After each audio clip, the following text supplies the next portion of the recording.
everyone.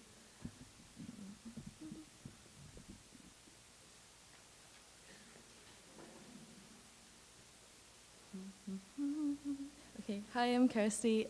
My work with sound in games balances the dark arts of technology with lighter, playful contexts. From pixels to parties, I'd like to introduce you to some of the ways I design opportunities for people to play with sound through various degrees of interaction. My route into game design was through rule-based musical processes. We ended up with do, re, mi because a medieval monk took the first syllable and corresponding pitch of a well-known hymn and used them as a musical code to help his students learn and remember new chant melodies. Composer John Cage worked with algorithms in a playful context in his musical chess piece Reunion, performed with his Dadaist friend Marcel Duchamp. Their light-sensitive chessboard acted as a mixing desk, selecting and distributing sounds according to their moves in the game across a multi-channel speaker system. With rule-based composition, there's plenty of scope to involve the audience as active performers of the composer's intention. Likewise, in games, players become performers of the sound through playful interactions with the game's structures and narratives. One of my first games was Sounds of Solitaire. It's a novel interface for musical expression based on an extended PEG solitaire board as a generator of live musical composition. It serves as an example of how technology can be integrated with a playful, creative context.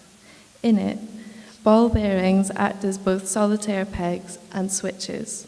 Inside the box, there's a purpose-built solenoid monochord and a ball bearing run that you can see along the bottom there, which provide the analog sound sources which are manipulated in real time according to the player's sequence and pace of moves. Game rules can place limits, but they can also be guides for invention. This is Maze, a multiplayer game combining Celtic maze patterns with snakes and ladders. It uses sound as a game controller and as a structure for free improvisation performance. The player's style of play is analysed by a MaxMSP patch and used to determine the journey through the board and real-time sampling. In time, the performer will gain a familiarity with the system. Using the expressivity of their musical performance, they can master the mechanic and use it to shape their journey.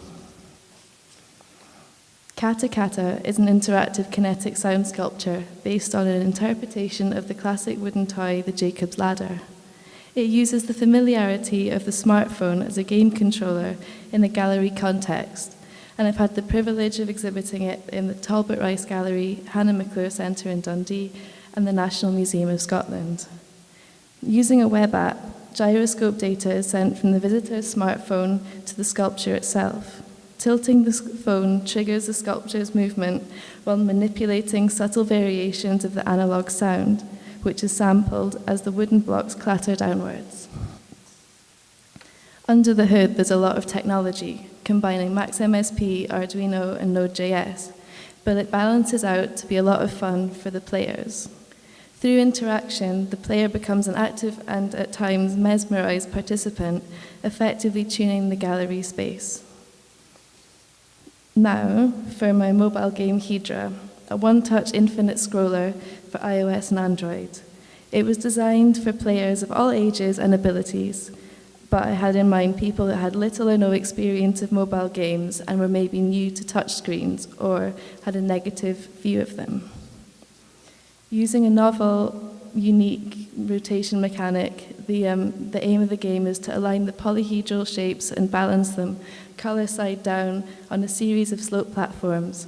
Players can notch up their score by playing against the clock or chill out in Zen mode with no time pressures. Hydra uses an adaptive soundtrack, arranging small fragments of music in real time, depending on the player's play style.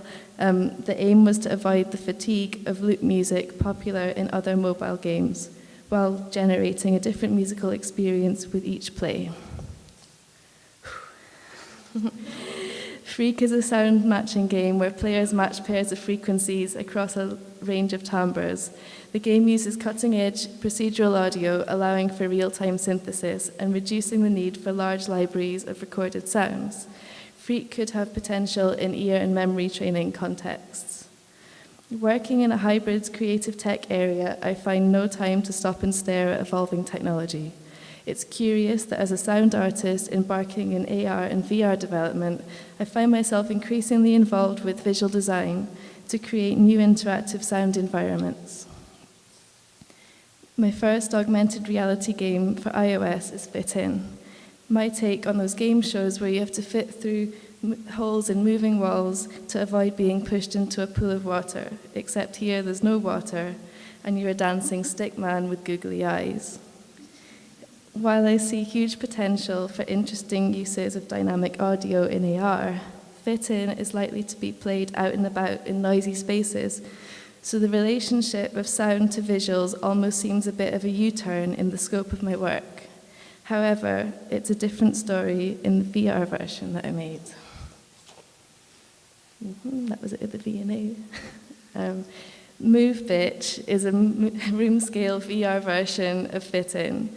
Here, music plays an integral part, lending to the playfulness of the experience, which uses Vive controllers to track the player's hips instead of their hands, encouraging the player to dance as they play. This is it being played at the V&A Friday night late in September. So that's a wee taster of how I'm working to make the world sound a better place through playful, game-driven experiences. From using games to generate musical material to using sound as a game controller. With every level, there's more to hear than meets the eye. Thank you.